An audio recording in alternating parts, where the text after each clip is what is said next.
Well, Shaman, you were telling me that the cognitive restructuring worksheet you did was pretty helpful. It lessened your anticipatory anxiety about doing the experiment we've been discussing, going back to the meetup, the garden club, talking with more people, talking longer, having longer conversations when possible, and then sharing your contact information, inviting somebody out that you've been interested in talking to.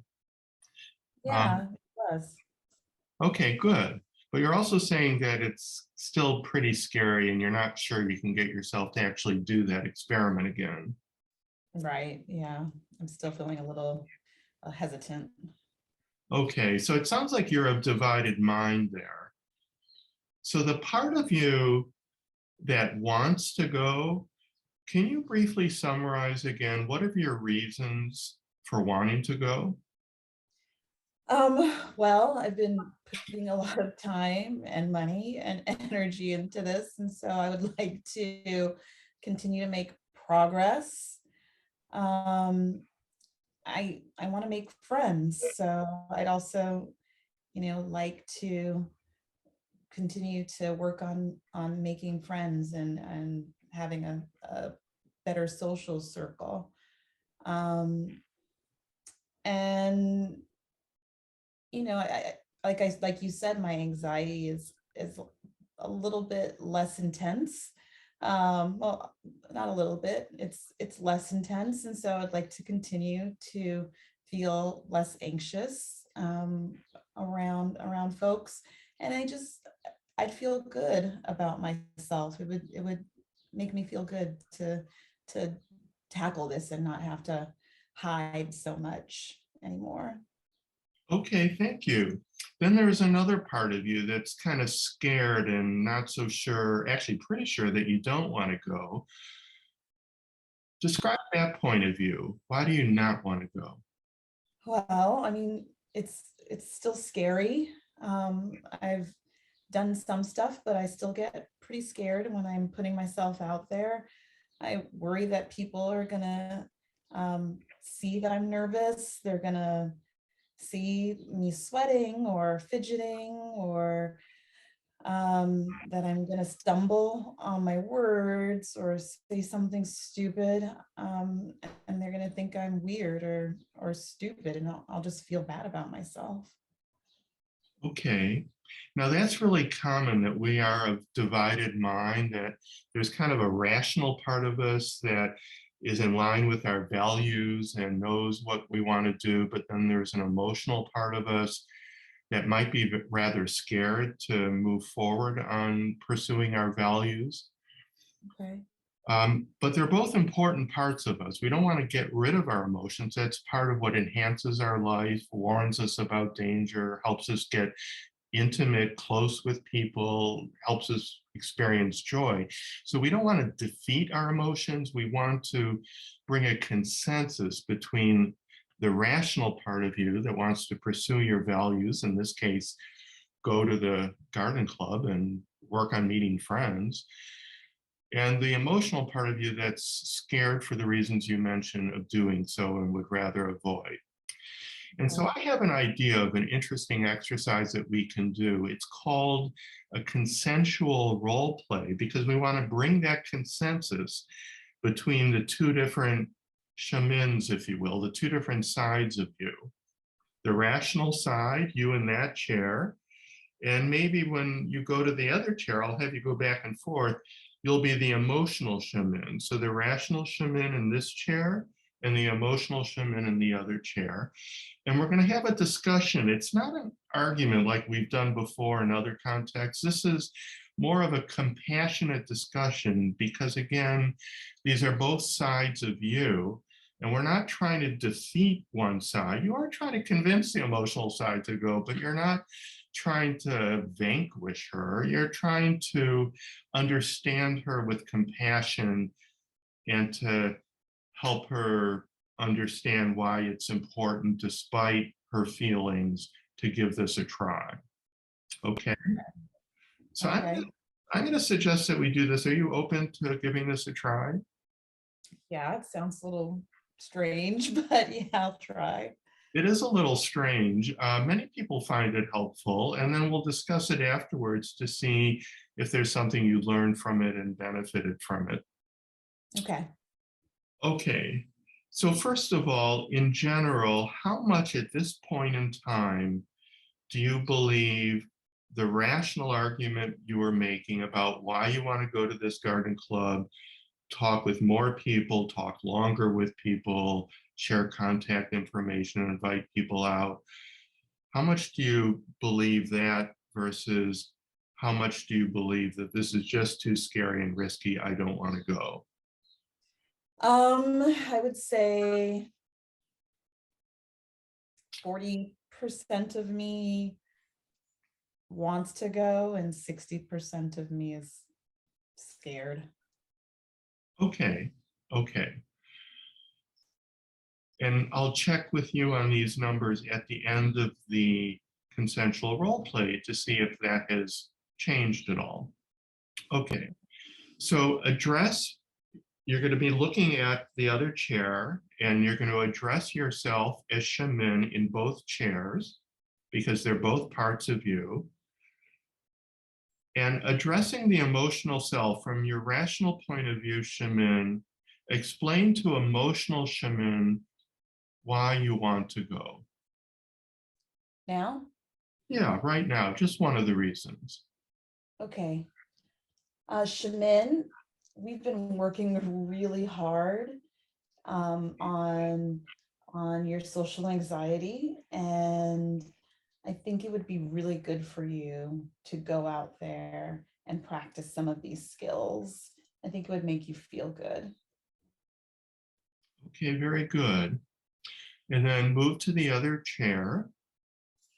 Your emotional self, now address rational Shamin and tell her why you don't want to go. Shaman, it's just too scary. We've been practicing this, but I'm still really worried that it's just going to be too overwhelming and that I'll feel bad. Okay, move back and address emotional Shamin and respond to her. I understand that, Shaman, and this is something that, we've been feeling for a really long time, but you have made a lot of progress. And, if you do go out there, you've seen that you are able to have conversations with people and connect with people. And you're starting to build that social circle that you've been wanting. Okay, go back to the emotional chair, address your rational self, reply. That's true, Shaman, but I still stumble on my words and I still find myself forgetting what I'm saying and getting really nervous. And I worry that people are noticing that and think that I'm stupid. Very good. Go back to the rational chair and reply to that. What have you learned? Tell her what you've learned from the previous time you did a similar experiment.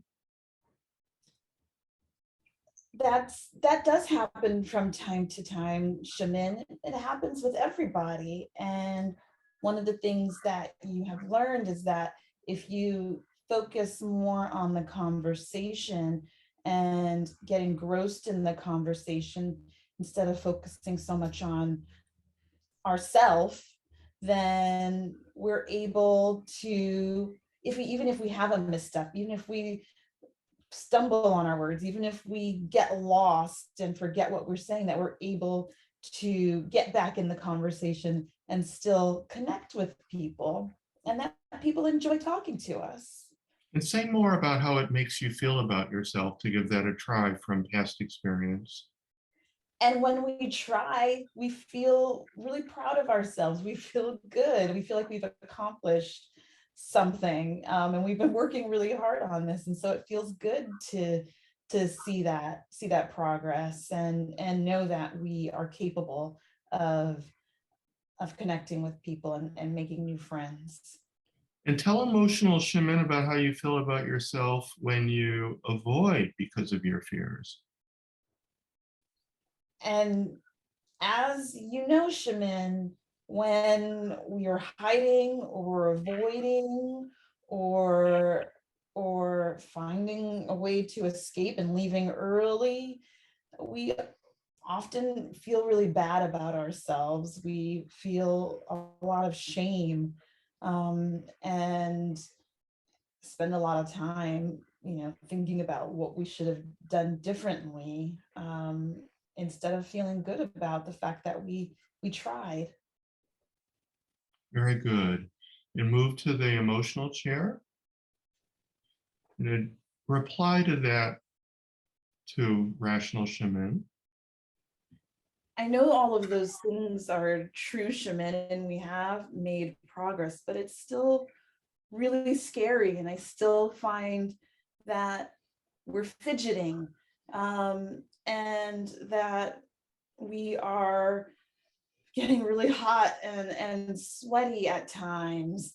Even though it's not as much, it still happens from time to time. I'm really nervous that's going to happen. Okay, move back and reply to emotional shaman. You're right, Shaman, that does happen from time to time. And I know it doesn't feel great when it happens, but we've learned some new ways of coping with that and getting ourselves back in the moment. And we also know that the way that we think other people are seeing us is often not the way that other people are seeing us. So, you know, it's worth it, because the times that we have tried, we've gotten really good results. And you made a really important point. So say more about how you know that the way other people think about you is not necessarily the way you imagine it to be. How have you learned that? Well, we have had experiences, Shaman, where we've watched back videos, and seen that we're not as fidgety, that we're not as sweaty, that we're not stumbling on our words as much as we think that we are. We've also gotten some feedback from others, that we're not doing that, or that they don't think that we look as nervous as we think that we do. So I think, that's pretty good evidence. That's pretty good proof that, the way that we imagine sometimes we seem to others is not true. And when you went to the meetup last time, what evidence did you get about how people reacted to you despite being nervous? And the last time that we went to the meetup, we had a really great conversation, with someone that we really wanted to meet, and made them laugh. And they said they were looking forward to seeing us next time at the meetup. And we got some really great tips from them, and it went really well. And how did you feel about yourself last time? And we felt great. We left out of there feeling really great. We were able to do something that we really wanted to do, meet this person, and have a conversation, and maybe build a friendship with them over time. And we felt really good, felt really accomplished and proud of ourselves. Well, congratulations. You did a great job during this consensual role play. So how did it feel for you?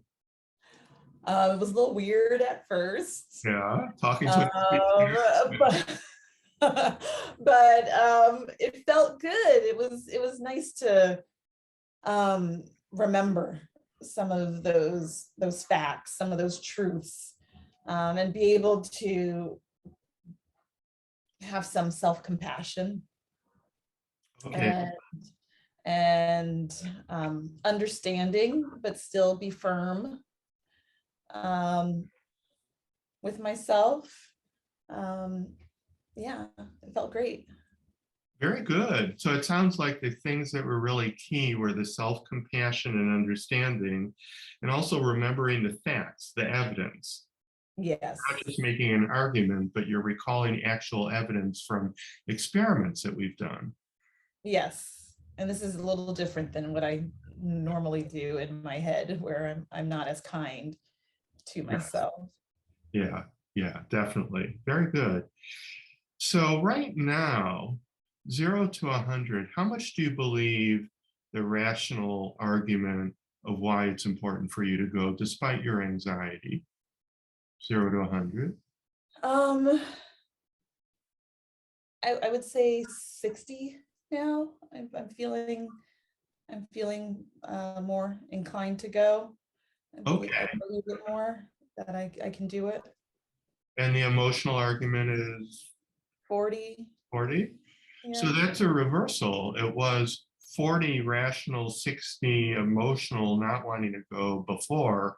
Now that's reversed, 60-40. Now that Yeah. still means you have a good deal of fear. I think that's inevitable. As you go back over and over again, and you experience that it goes well, and on those occasions where maybe there are rough spots, you can move on and talk to somebody else, and that's likely to go well.